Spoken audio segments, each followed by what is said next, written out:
ভারত সরকারের কৃষি মন্ত্রক ও দূরদর্শন শান্তিনিকেতন নিবেদিত কৃষি দর্শন অনুষ্ঠানে আপনাদের স্বাগত।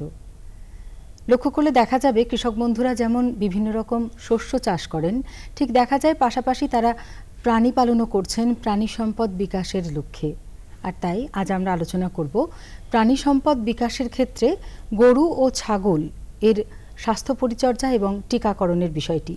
আর এই বিষয় নিয়ে আলোচনার জন্য আজ আমরা স্টুডিওতে আমাদের মধ্যে পেয়েছি ডাক্তার সমীর কুমার দাসকে, যিনি সহ অধিকর্তা প্রাণী রোগ অনুসন্ধান ও বীক্ষণ, বোলপুর।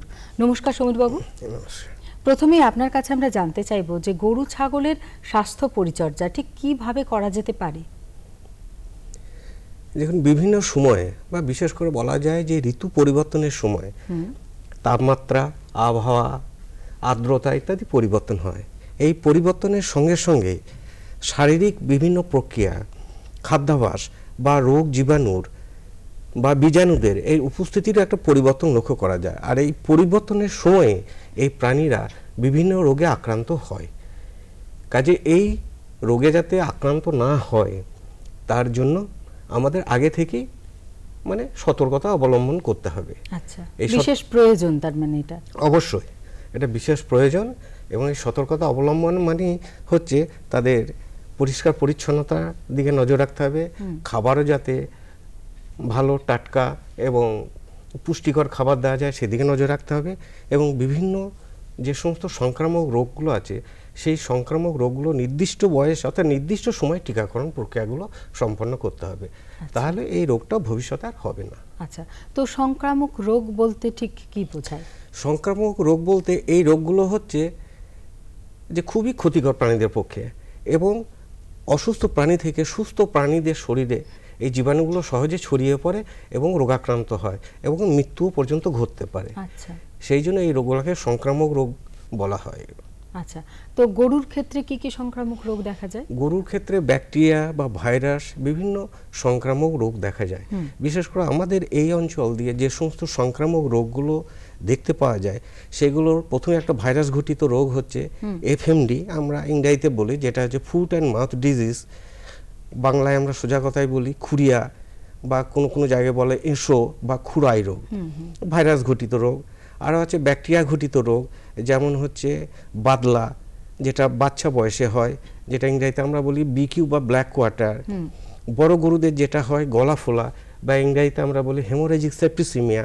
আরও একটা সংক্রামক রোগ আছে যে রোগটা বলি অ্যানথ্রাক্স বা তরকা।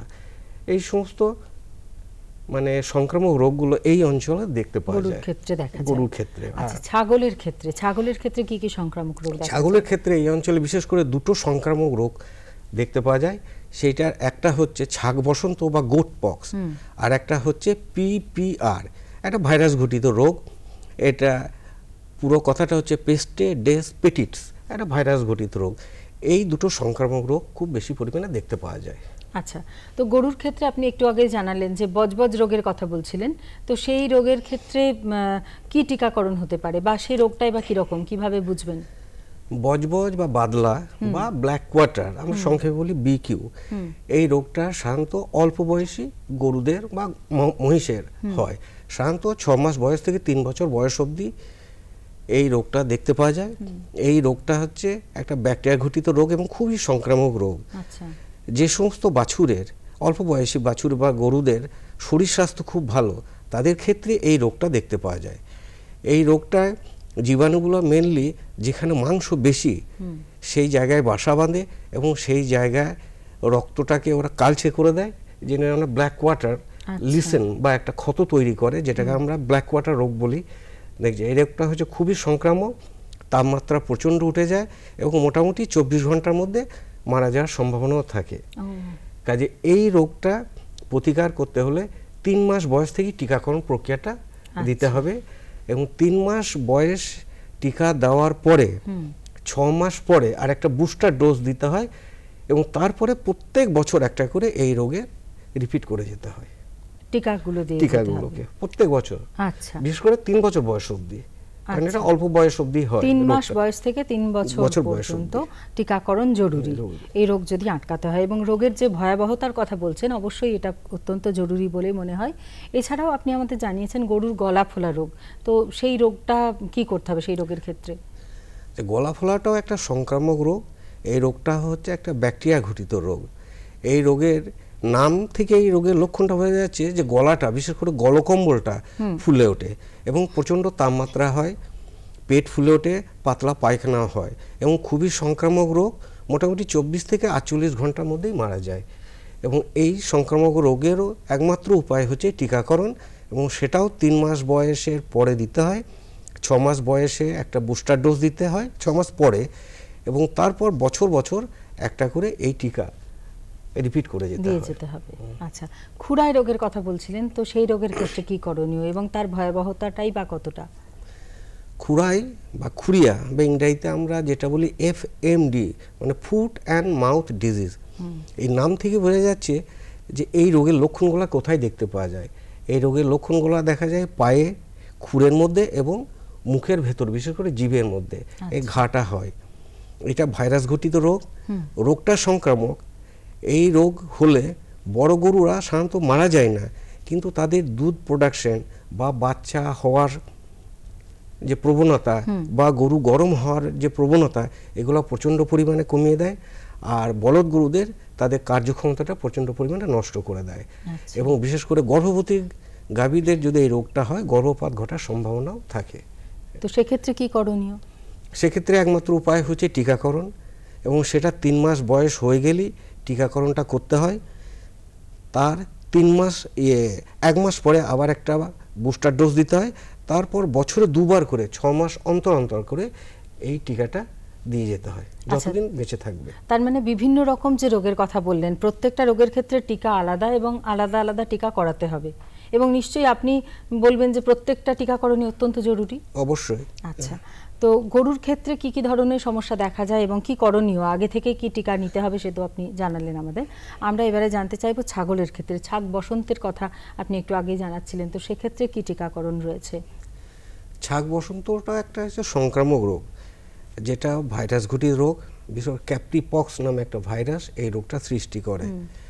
এবং বর্তমানে এই অঞ্চলে এই ছাগ বসন্ত এবং পিপিআর এই দুটো রোগই হচ্ছে।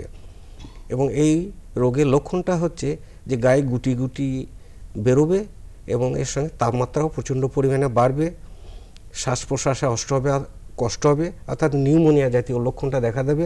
অনেক সময় পায়খানারও গোলমাল দেখা যায়। এই রোগটা খুবই সংক্রামক রোগ। বিশেষ করে অল্প বয়সে ছাগলের যদি এই রোগটা হয়, তাহলে তার বাঁচার সম্ভাবনাটা খুবই কম থাকে। এবং এই রোগের একমাত্র উপায় হচ্ছে টিকাকরণ। সেটা 3 মাস বয়স হয়ে গেলে টিকাকরণটা দিতে হয়। তারপরে প্রত্যেক বছরে একটা করে রিপিট করে যেতে হয়। তাহলে এই রোগটা আর হবে ভবিষ্যতে। পিপিআর রোগের ক্ষেত্রেও কি তাই? পিপিআর রোগের ক্ষেত্রেও তাই। আচ্ছা, 3 মাস থেকে শুরু হচ্ছে এবং প্রত্যেক বছরে একটা করে রিপিট করে দিতে হয়। আচ্ছা, তো এই যে গরু এবং ছাগলের ক্ষেত্রে যে টিকাকরণের কথা আপনি আমাদের জানাচ্ছেন, সেই টিকাকরণের সময় কৃষক বন্ধুরা, মানে যারা প্রাণী পালক আর কি, তো প্রাণী পালকরা কি কোনো রকম সুবিধা পেতে পারেন? অবশ্যই। এই সমস্ত টিকাগুলো আমাদের মানে সরকারি টিকা, কাজে এগুলো বিনামূল্যে দেওয়া হয়। আর এই টিকাগুলো আমাদের যে প্রাণী সম্পদ বিকাশ দপ্তর বা প্রাণী স্বাস্থ্য কেন্দ্র আছে, সেই অফিসে সপ্তাহে একটা নির্দিষ্ট দিনে টিকাকরণ প্রক্রিয়া হয়। আর আমাদের যে প্রাণী স্বাস্থ্য শিবির বা টিকাকরণ শিবির, এটা প্রত্যেক মাসে 2 বার করে হয়। তাছাড়া কোনো সময়ে যদি মড়ক শুরু হয়, তখন আমরা স্পেশালভাবে এই টিকাকরণ প্রক্রিয়াগুলো করা হয়। এবং এই টিকাকরণ প্রক্রিয়া করার আগে আমরা পঞ্চায়েতের সঙ্গে যোগাযোগ করে রাখি, যাতে সবাই খবরটা পায় এবং টিকাকরণটা যাতে হয়। এবং এই সমস্ত টিকাকরণ সম্পূর্ণ বিনামূল্যে করা হয়। আচ্ছা, সেক্ষেত্রে কি মানে প্রাণী পালন দপ্তরে যোগাযোগ করতে হবে? অবশ্যই। আমাদের যে সমস্ত প্রাণীর স্বাস্থ্য কেন্দ্র আছে যে কোনো জায়গায়, সেখানেই যোগাযোগ করলে আমরা সঙ্গে সঙ্গে সেই জায়গায় পৌঁছে যাই এবং কি রোগ হয়েছে সেটা আগে শনাক্তকরণ করা হয়, তারপরে সেই টিকাকরণটা করা হয়। আচ্ছা, কোনো সংক্রামক রোগ শুরু হওয়ার সময় সেক্ষেত্রে তাকে কি দমন করার কোনো রকম উপায় থাকে? অবশ্যই। যে কোনো রোগটা হয়, যে কোনোই রোগ বলতে পারেন, আগে আমাদের কর্তব্য হচ্ছে সেই রোগটি শনাক্তকরণ। যখন আমরা রোগটা শনাক্তকরণ করতে পারি বা শনাক্তটা করতে পারি, তখনই আমরা সেই রোগের নির্দিষ্ট যে ভ্যাকসিন আছে বা টিকাকরণ আছে সেই টিকাকরণ প্রক্রিয়াটা আমরা করি। হ্যাঁ, যার ফলে যেগুলো রোগাক্রান্ত হয়ে গেছে তাদের হয়তো বাঁচানো যায় না, কিন্তু যারা আপাতত সুস্থ আছে হ্যাঁ তাদের আমরা বাঁচাতে পারি। আচ্ছা, আর তরকা বা অ্যানথ্রাক্স রোগ, সেই রোগের ক্ষেত্রে কি ব্যবস্থা নেওয়া যেতে পারে, সাবধানতা কি হতে পারে? দেখুন, তরকা বা অ্যানথ্রাক্স রোগটা শুধু যে অ্যানিমেলে বা গরু বা মহিষের হয় তা নয়, এর সঙ্গে মানুষের সম্পর্ক আছে এবং মানুষ আক্রান্ত হতে পারে। সেই জন্য এই রোগটা যখন হবে তখন একটু বিশেষ সতর্কতা অবলম্বন করতে হয়। সতর্কতা অবলম্বন করতে হয় এইটাই যে যখনই কোনো গরু বা মহিষ মারা যায় এবং সেটা যদি এই অ্যানথ্রাক্স রোগী মারা যায়, তখন আমরা কি করি বা করা উচিত, সেই গরুটাকে গর্ত করে, মানে মিনিমাম 6 ফিট গর্ত করে চুন দিয়ে ওকে পুঁতে ফেলতে হয়। কখনো ওই গরুর চামড়া ছাড়ানো উচিত নয় বা তার মাংস খাওয়া উচিত নয়, কারণ এই রোগের যে জীবাণু বা তার যে স্পোর ফরমেশনটা হয় সেইটা সহজে নষ্ট হয় না, এবং এই মাংসের মধ্যে দিয়ে বা এই ছাল ছাড়াবার সময় যদি শরীরের কোনো ছেঁড়া বা কাটা থাকে তার মধ্যে দিয়ে এই জীবাণুটা শরীরে প্রবেশ করে মানুষের মধ্যে অ্যানথ্রাক্স রোগের সৃষ্টি করতে পারে। কাজে এই সাবধানতা অবলম্বন করতে হয়। তার যদি অ্যানথ্রাক্স রোগে মারা যায় সেটা কোনো কিছু পোস্টমর্টেম বা গরুর ছাল ছাড়ানো বা মাংস না খেয়ে পুঁতে দিতে হয়, 6 ফিট গর্ত করে চুন দিয়ে পুঁতে দিতে হয়। আচ্ছা আচ্ছা, এই সাবধানতা অবশ্যই নিতে হবে। অবশ্যই সাবধানতা অবলম্বন করতে হয়। তো গরু ছাগল প্রতিপালন করতে গেলে কি কি ধরনের রোগ দেখা যায় এবং তার ক্ষেত্রে সাবধানতা আগে থেকে কি টিকাকরণ নেওয়া উচিত সে কথা আমরা জানলাম আপনার কাছ থেকে। এবারে আপনার কাছে আমরা জানতে চাইব যে গরু ছাগল যারাই প্রতিপালন করছেন সাধারণভাবে কোন কোন বিষয় অত্যন্ত জরুরিভাবে দৃষ্টি দেওয়া উচিত? দৃষ্টি দেওয়া উচিত প্রথমে বলি বাসস্থানের ক্ষেত্রে। আচ্ছা, যে বাসস্থানটা হবে সেটা যেন পরিষ্কার পরিচ্ছন্ন হয়, সেই ঘরে যেন হাওয়া চলাচল করতে পারে, মেঝেটা যেন স্যাঁতসেঁতে না থাকে, সবসময় শুকনো থাকে। আচ্ছা, কারণ হচ্ছে যে ঘর যদি স্যাঁতসেঁতে থাকে বা যদি আর্দ্রতা ভাবটা বেশি থাকে তাহলে জীবাণু এর উপস্থিতিটা লক্ষ্য করা যায়, যার ফলে এই প্রাণীরাও আক্রান্ত হওয়ার সম্ভাবনা থাকে। সেই জন্য ঘরগুলা পরিষ্কার পরিচ্ছন্ন বা পরিবেশটা পরিষ্কার পরিচ্ছন্ন রাখতে হবে, স্বাস্থ্যকর রাখতে হবে। 2 নম্বর হচ্ছে খাবারটাও কিন্তু পরিষ্কার পরিচ্ছন্ন রাখতে হবে, কারণ অনেক সময় খাবারে, বিশেষ করে দানা খাবারে ফাঙ্গাস বা ছত্রাকের আক্রমণ হতে পারে, সেটা আমাদের প্রাণীদের বিভিন্ন রকম রোগের সৃষ্টি করতে পারে। কাজে সবসময় খাবারটাও যেন পরিষ্কার পরিচ্ছন্ন হয়। আমরা যে খড়গুলো দিই সেই খড়গুলো যেন গুঁমো লাগা, আমরা সোজা যেটা গ্রাম্য ভাষায় বলি, অর্থাৎ ওখানে যেন ফাঙ্গাস গ্রোথটা না থাকে, সেই গুঁমো খড় নয়, পরিষ্কার পরিচ্ছন্ন খড় বা ঘাস যাই হোক সেই খাবারটা দিতে হয়। অনেক অনেক ধন্যবাদ আপনাকে। আমরা অত্যন্ত সুন্দরভাবে আপনার কাছে জানলাম যে গরু ছাগল প্রতিপালনের ক্ষেত্রে কিভাবে স্বাস্থ্য পরিচর্যা করা উচিত এবং বিভিন্ন রোগ যাতে না হয় সেই কারণে টিকাকরণ কোন সময় থেকে শুরু করতে হবে এবং কিভাবে করতে হবে। আমরা আশা করব আপনারা যারা শুনলেন অনুষ্ঠান তারা প্রত্যেকেই উপকৃত হবেন আমাদের আজকের আলোচনা থেকে। আজকের পয়সা উসুল করেই ছাড়বো। ঘনশ্যাম, আরে ও ঘনশ্যাম, ও তো স্কুলে গেছে। স্কুল গেছে? আরে ছুতো তো কোনো ভালো মতন বানাতিস। হ্যাঁ মশাই, আমি স্কুল গিয়েছিলাম, ফার্ম স্কুল, যেখানে চাষাদের শেখানো হয় জমিতে ফসল বৃদ্ধির প্রত্যেকটি কথা, যেমন মাটির হিসেবে সঠিক সার, ভালো বীজ আর প্রয়োজন অনুযায়ী কীটনাশক, যাতে কম খরচে বেশি লাভ। এই নাও, রাখো এই টাকা, আমার আর তোমার হিসেব খতম। আজকে আমরা কৃষি দর্শনের এই আলোচনায় পাট চাষ নিয়ে আলোচনা করব। আমাদের সঙ্গে আছেন প্রফেসর অরুণ কুমার বারিক, পল্লী শিক্ষা ভবন, বিশ্বভারতী। নমস্কার। পশ্চিমবঙ্গের যে কৃষি অর্থনীতি তাতে পাট চাষের গুরুত্ব ঠিক কতখানি? তাহলে পাট হচ্ছে একটা অর্থকরী ফসল, তন্তু জাতীয় ফসল, এবং এটা দেখা যাচ্ছে যে ভারতবর্ষের প্রায় 40 লক্ষ কৃষক পরিবার এই পাট চাষের সঙ্গে সরাসরি যুক্ত, এবং চটকল যে আছে সেখানে প্রায় 2.5 লক্ষ শ্রমিক এর সঙ্গে যুক্ত আছে। সুতরাং কৃষিতে, ভারতীয় কৃষিতে এর অবদান অপরিসীম। এর সঙ্গে আরও বলি যে সারা ভারতবর্ষে যে পাট চাষ হয় সাধারণত পূর্ব এবং উত্তর পূর্বের রাজ্যগুলিতেই এই পাট চাষ হয়ে থাকে, এবং এর মধ্যে মোট যে পাট উৎপাদন হয় ভারতবর্ষে তার ৭৫% পাট আমরা পশ্চিমবঙ্গ থেকে পাই। অনেকটাই পাট এখান থেকে পাই। কতটা এলাকা জুড়ে হয়? এটা দেখা যাচ্ছে যে পশ্চিমবঙ্গ, আমাদের বিহার, উড়িষ্যা এবং এদিকটা আসাম, ত্রিপুরা এসব জায়গাতে পাট চাষ হয়।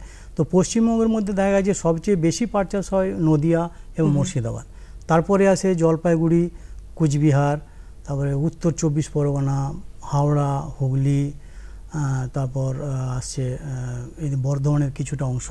এইসব এই যে এতজন কৃষক বন্ধু জড়িয়ে আছেন, সেই জায়গাটার থেকে আমার জানতে ইচ্ছে করছে যে কৃষকরা এই পাট চাষ করলে অর্থনৈতিকভাবে তাদের উন্নয়ন ঠিক কতটা ঘটে? দেখা যাচ্ছে যে সারা এই যে ভারতবর্ষব্যাপী এই যে পাট চাষের কদর আছে, কারণ আমরা যে কৃত্রিম যে তন্তু আবিষ্কার হয়েছে এবং তার যে পরিবেশের উপরে তার যে একটা খারাপ প্রভাব আছে সেটা আমরা বুঝতে পারছি ধীরে ধীরে। তার ফলে আমরা এখন চাইছি যে প্রাকৃতিক উপায়ে যে আমরা তন্তু তৈরি করি সেটা হচ্ছে তুলো, পাট, শন ইত্যাদি। তো এইগুলো আমরা যদি তৈরি করতে পারি খুব ভালোভাবে, তাহলে বিদেশে আমরা এদের রপ্তানি করে খুব ভালো একটা বৈদেশিক মুদ্রা অর্জন করতে পারবো।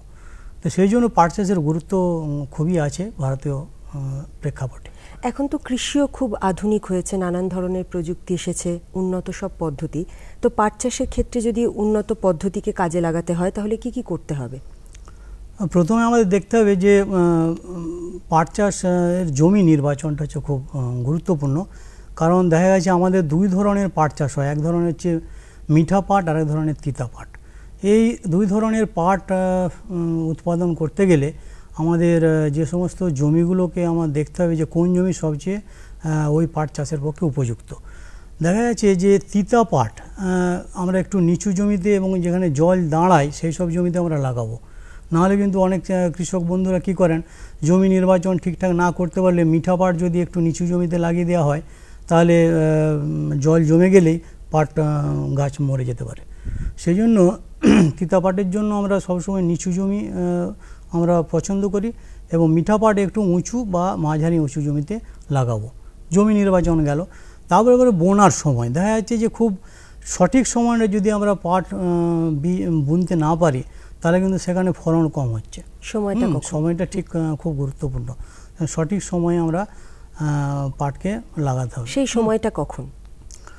আমরা সাধারণত দেখছি যে খুব ভালো ফলন পেতে গেলে দেখা যাচ্ছে যে ফাল্গুন মাসের শেষ থেকে, অর্থাৎ যখন কালবৈশাখীর ঝড় এবং বৃষ্টি শুরু হয় ফাল্গুন, চৈত্র এইসব মাসে, সেই সময় আমরা খুব ভালো করে জমিকে যদি তৈরি করে আগাছা মুক্ত করে তারপরে চৈত্র, বৈশাখ এই 2 মাস পর পর পাট বোনা যাবে এবং জ্যৈষ্ঠের মাঝামাঝি পর্যন্ত আমরা কিন্তু পাট বুনতে পারি।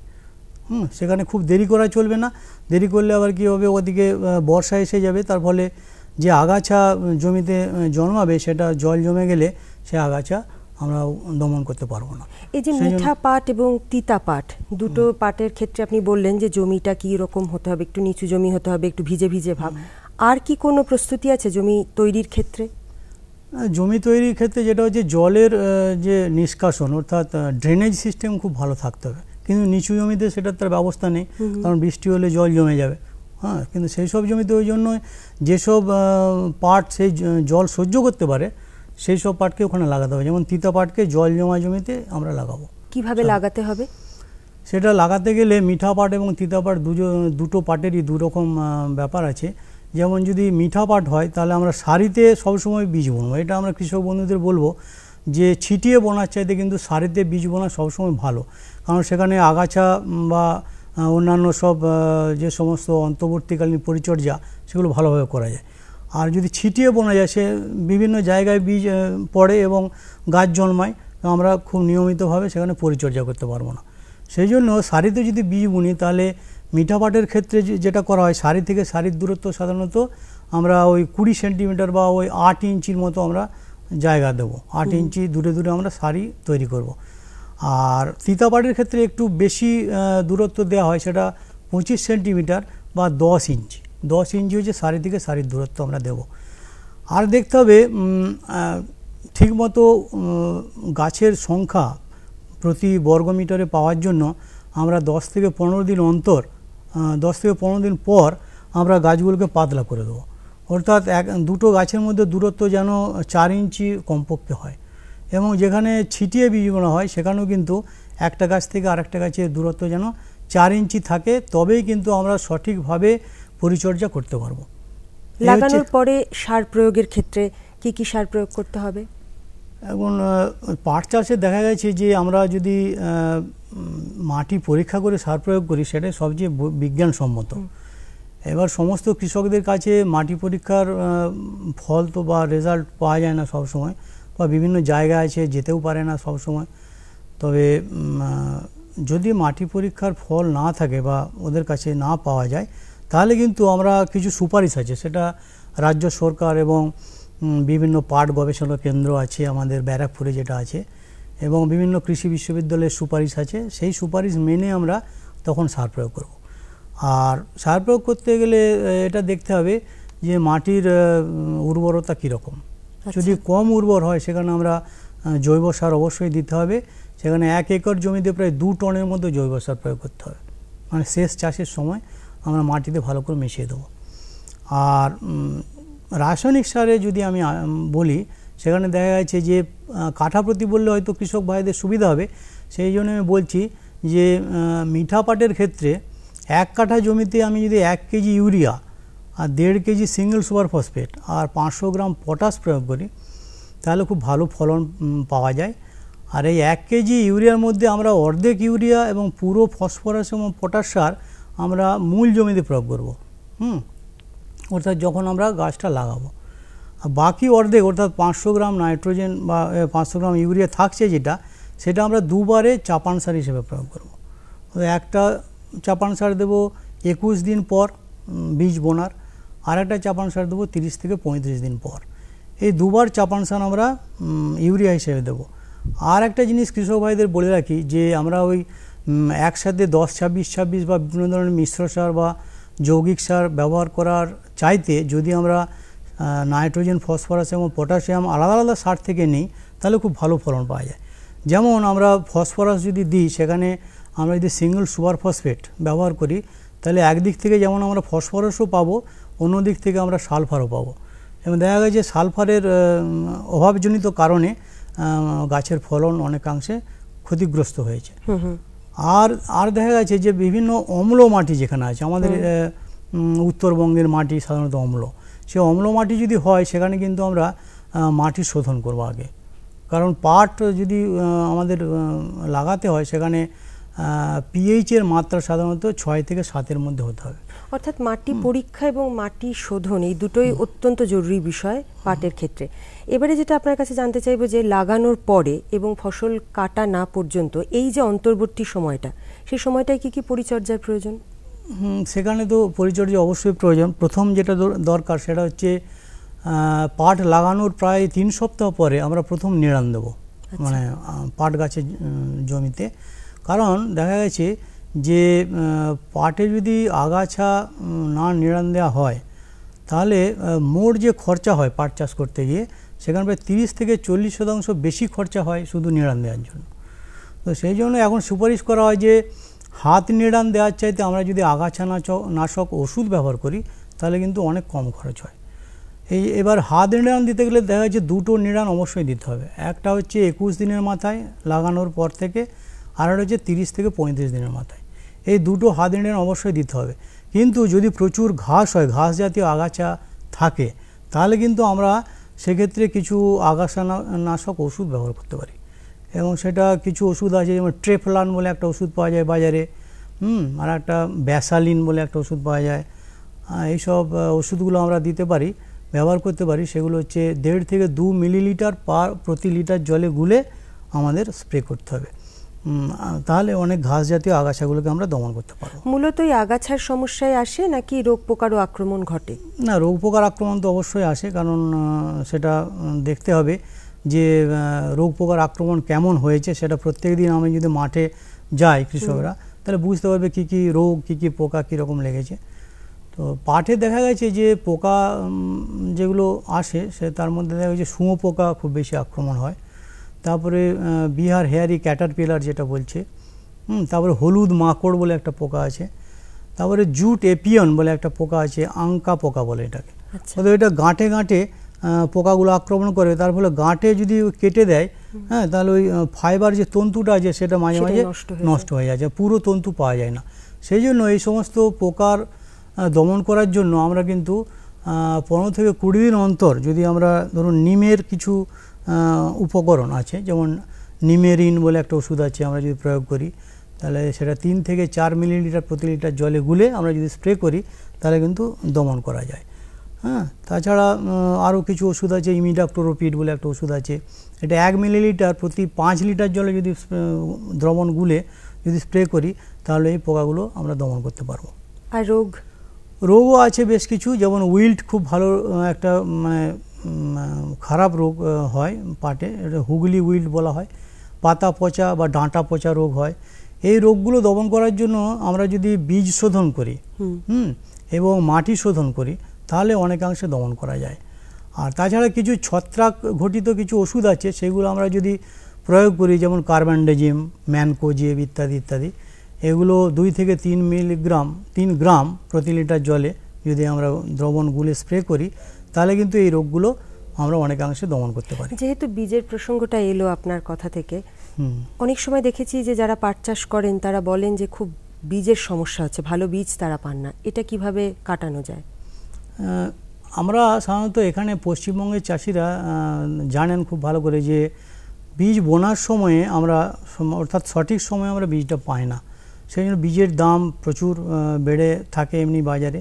তারপর বীজটা আমরা সাধারণত অন্ধ্রপ্রদেশ এবং মহারাষ্ট্র থেকে আসে, এই বীজটা ওইখানে একমাত্র খুব ভালো আবহাওয়া বীজ উৎপাদনের জন্য। কিন্তু এখন দেখা গেছে বিভিন্ন পরীক্ষা নিরীক্ষা করে যে পশ্চিমবঙ্গেও আমরা বিভিন্ন জায়গায় যেখানে একটু শুষ্ক আবহাওয়া আছে, অর্থাৎ আমাদের বীরভূম, বাঁকুড়া, পুরুলিয়া, পশ্চিম মেদিনীপুর এইসব জায়গাগুলোতে আমরা কিন্তু বীজ উৎপাদন করতে পারি।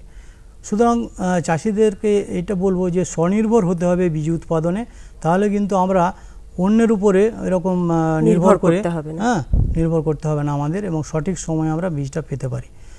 আর এই বীজ উৎপাদন করতে গেলে আমরা একই জমিতেই বীজ উৎপাদন করতে পারি, যেখানে লাগাচ্ছি পাট, অর্থাৎ যখন পাট কাটা হবে 110 থেকে 120 দিন পর লাগানোর, তখন আমরা যদি পাটের ডগাগুলো কেটে আমরা জমিতে আবার রোয়া করে দিই তাহলে কিছুদিনের মধ্যে সেগুলো ফুল আসে এবং বীজ আসে, সেই বীজ থেকে কিন্তু আবার আমরা পাট পরবর্তী পর্যায়ে পাট লাগাতে পারি। অনেক ধন্যবাদ আপনাকে। জানি এই আলোচনা এত সংক্ষিপ্ত সময়ে শেষ করা সম্ভব নয়, আর শেষ করা সম্ভব নয় বলেই বোধহয় আমরা আবার বারে বারে অনেক বিষয় নিয়ে আমরা ফিরে ফিরে আসি আপনাদের কাছে কৃষি দর্শনের মধ্যে দিয়ে। অরুণ কুমার বারিককে ধন্যবাদ। আর কৃষক বন্ধুরা তো আজকের আলোচনা শুনলেন, শুনে কি মনে হলো যে আগামী দিনে যদি আপনারাও পাট চাষ করেন তাহলে যে যে আলোচনাগুলো থেকে যে যে কথা উঠে এলো সেগুলো যদি একটু মাথায় রাখেন বা প্রয়োগ করেন তাহলে বোধহয় আপনারাও লাভের মুখ দেখবেন। সুগন্ধের মাতোয়ারায়, সুস্বাদের বাহারে, উন্নতির সুরেতে, ফুটে ওঠা হাসিতে, সবুজে ভরা গাছপালায়, বড় বড় ব্যবসায়, সুমধুর সুকণ্ঠে, হাসি খুশির আগমনে। NHM বাগান পরিচর্যা মিশন। আমরা চাই আপনার সুখ সমৃদ্ধি। কেমন লাগছে আমাদের অনুষ্ঠান আমাদের চিঠি লিখে জানান। চিঠি লেখার ঠিকানা কৃষি দর্শন, অধিকর্তা দূরদর্শন কেন্দ্র, শান্তিনিকেতন, শান্তিনিকেতন, সূচক 731235।